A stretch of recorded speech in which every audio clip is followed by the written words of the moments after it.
Hello everyone. I'm Max from Canada. I'm Suji from Thailand. Why in Indonesia they don't speak Dutch? Yeah, because the Dutch went there to trade, right? But why they decided to not share the language with Indonesia? Maybe they didn't care. I don't know. But a big system YouTube channel is going to tell us why. And it looked quite intriguing, yes. So let's go. Let's get started. Yeah, so I was confused about something. Here in this vast archipelago of islands, why after hundreds of years of Dutch colonial rule, does Indonesia not speak any Dutch today? It's confusing because most former European colonies at least speak some of their former colonizers' language. Indonesia's next door neighbor Malaysia, 75% of the population speaks English. So I did some research, and I looked at primary accounts of the people who lived there, and I listened to some big experts on the subject. And I found some things that are surprising, things that were unique to the way the Dutch colonized, and that no other European country was doing. Things that meant that the Dutch language mysteriously disappeared from Indonesia. Have been taken over and It vanished after 300 years. That means that they were speaking Dutch at one point, right? If it vanished. I mean, that it's not like they did not. It just didn't stay.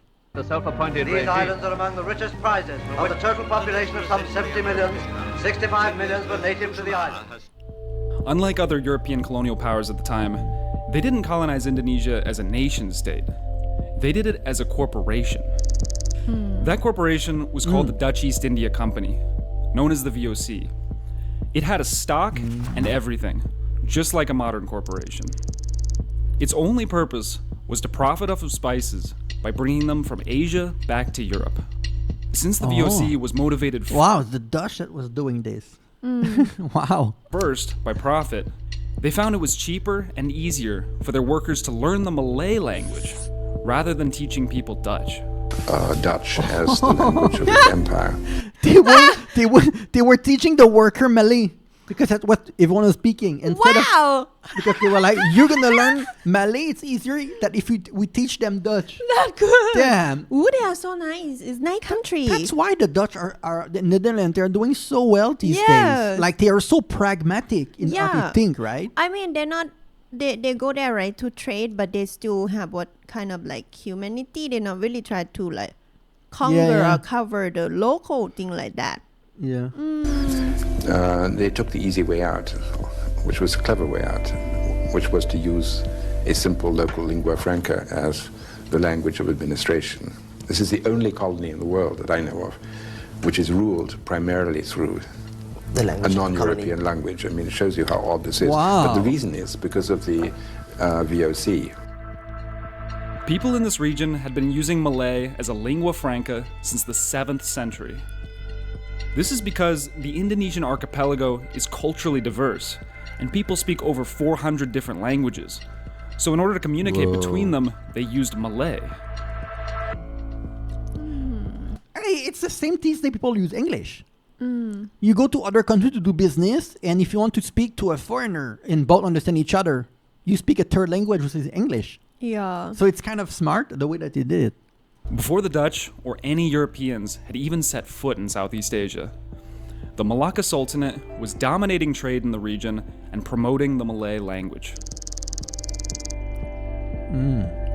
From the VOC perspective, it was easier for their employees to learn Malay because people already spoke it and the trade routes were already established.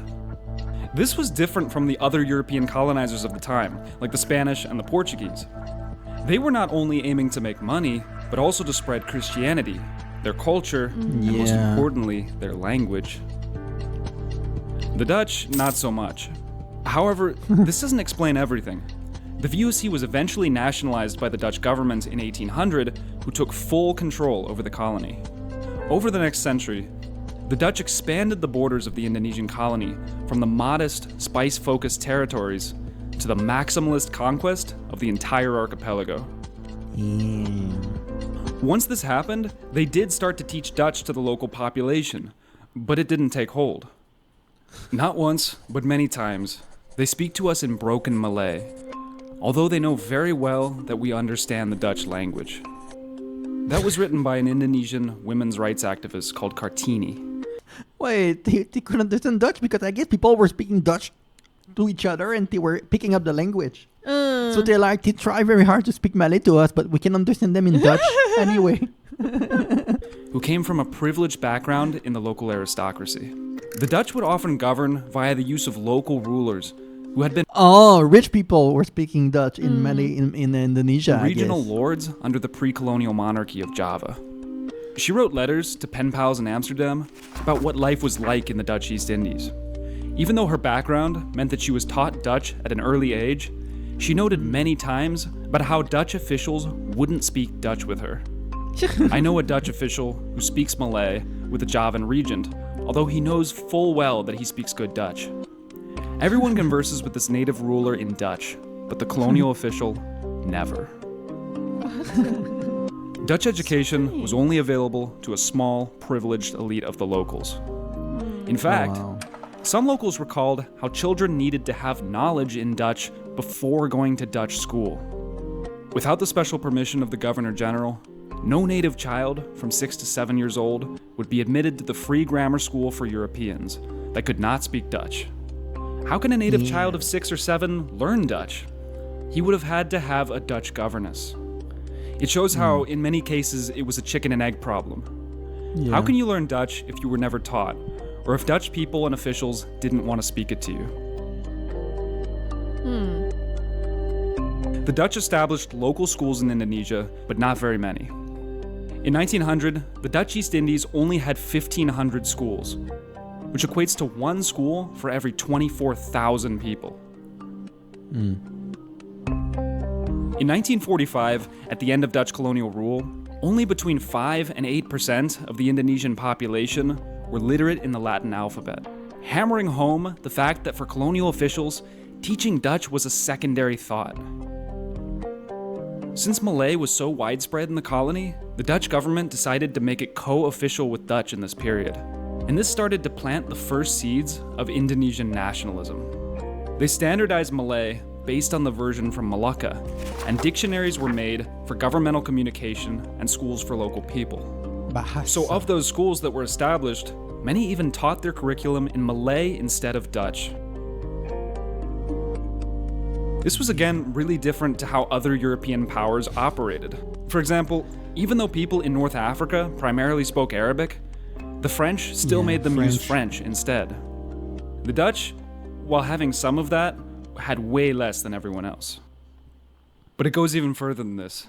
The Dutch established a classification system for local Indonesians, which paradoxically helped create a national identity rooted in not speaking Dutch. They put people into 3 groups. The Dutch, which included people of mixed European and Asian race who spoke Dutch.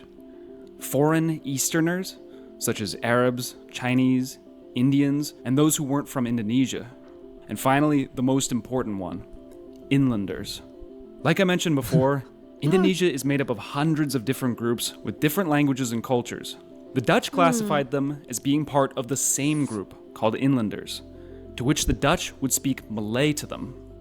To the Dutch colonizers, everyone was just an Indonesian colonial subject, regardless of their local background. But inlanders mean, of course, that you belong there.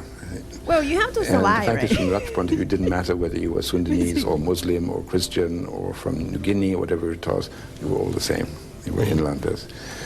And this has a powerful impact too. That is, and persuades people in the long run that in some way they really are the same. And if you're in a way, it creates less racism in the country, because I'm sure that there's when there's 400 language spoken, Yeah. some people look down on other people in the same country. Yeah. Dutch are not, now you're all the same to me.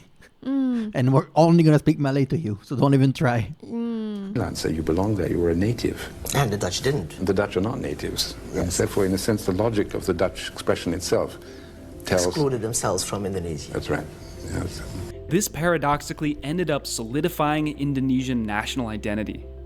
That all of these different groups, like Javanese, Sundanese, Sumatrans, Moluccans, and Balinese, were all the same people, and that their common language was Malay, not Dutch. When students from all over the archipelago met up in a central location to be educated, the cultural differences between them were decreased, and they started to see themselves as inlanders. In October 19... Because people were not seeing each other immediately far from each other, right? Yeah. So they could meet to, let's say, to learn Dutch. All the rich kids meet together in the middle and learn Dutch together. So it create like, because there are different culture within Indonesia, and now they share their own culture. started to see themselves as many people. inlanders. In October 1928, young Indonesian nationalists from across the islands and from different backgrounds gathered at the Second Youth Congress in Jakarta. This was a defining moment in the birth of Indonesian national identity because they pledged 3 main points. 1. A united motherland. 2. A united nation. And most importantly, 3. A unifying language. The language that they ended up choosing was Indonesian. Indonesian? Bahasa. Okay, what's Indonesian? Indonesian is Malay, sort of. Remember when the Dutch officials tried to standardize Malay and create dictionaries for it and use it to formally administer the colonies? It ended up creating a variety of Malay that was more Indonesian. At this So the Dutch created the Indonesian language. Kind of. Because they didn't know what they were written, so they just wrote another language almost. Oh, That looks similar, but oh my god. very similar. conference, they formally decided that this branch of Malay would be known as Indonesian. Indonesian is mutually intelligible with Malay. It's the same base language with some differences, and 2 speakers of these languages could easily communicate with one another. The biggest difference is that Indonesian does have many loanwords from Dutch. There's a whole list on Wikipedia of all of the Dutch words in Indonesian. Supposedly, as high as around 1/5 of the entire Indonesian language can be traced back to Dutch origins. There's good videos on YouTube of Damn. Dutch and Indonesian speakers comparing some of the similarities between words. Tas. A bag. You had from the end of the 19th century already Malay language newspapers and the rise of the vernacular press. I mean, if this elite there had been no Malay, and this was simply a Dutch-speaking elite, which happens in other colonies, I think it would have been a very thin stratum with not much connection to the mass. Malay was adopted to an Indonesian context. It took local words, changed its grammar a bit, and the Indonesian nationalists saw it as a unifying language of the people. The nationalists could have chosen Javanese as the language of the state, since it was the mother tongue of almost half of all Indonesians. But nobody in any area outside of Java would have spoken it, so it wouldn't have unified these diverse cultures. During World War II, the Japanese occupied Indonesia, and they didn't administer the country in Dutch or Japanese. They did it in Indonesian. They issued propaganda espousing how Japan was saving the peoples of Indonesia from Western colonialism, and many people sympathized with that. They also freed anti-colonial dissidents like Sukarno, who the Dutch had previously banished to the remote island of Flores. The Japanese thought that they could use dissidents like Sukarno to pacify the local population. But Sukarno saw it the other way. He could use Japan to free Indonesia. Sukarno was willing to support the Japanese in exchange for a platform to spread his nationalist ideas. Yes, independent Indonesia can only be achieved with Dai Nippon. He was vindicated for thinking this way because in 1943, with the war going badly, the Japanese administration promised Indonesia could gain full independence at some point. Sukarno used this as a fuel on the nationalist fire to further promote his ideas of a unified Indonesian state to the public. After Japan's defeat in the war, the Dutch tried to reassert control over Indonesia, but it didn't work. Indonesia fought an anti-colonial war against the Dutch, and It's crazy, a country so small like the Netherlands, that we're controlling a country all around the world in Indonesia, like really far. This would be so weird these days, something like this. Yeah, but long time ago they were quite powerful with the military Yeah, I know. weapon, everything. I mean, But the thing is, listen to this. Even like their story long time ago, I feel like they're one of the country that really gentle compared to another Yeah. country like French or was it the UK? Yeah, World War II changed everything. Changed everything. won, gaining their independence in 1949. The new president, Sukarno, declared a unified Indonesian nation, whose national language would be Indonesian. The Republic of Indonesia is not owned by a group, does not belong to a religion, not owned by a tribe, not owned by a custom class, and it belongs to all of us, from Sabang to Merauke. Any remaining Dutch speakers left to the Netherlands or stopped speaking Dutch in their daily life. Today, almost nobody speaks Dutch in Indonesia, although actually, most people never did. Wait, so in a way, Malay is not in Malaysia. Malay was also Indonesia. Like before that, Malay was speaking in both countries, like in all of that region. So Malaysian is not from Malaysia. It's from Indonesia too. You know, it's from because they were speaking the language. I don't know. The origin was way before this video, so we don't really know that. But when we hear, oh, this is Malaysian, this is Indonesian, not really, because Indonesian is like a second version of Malaysia, of Malay.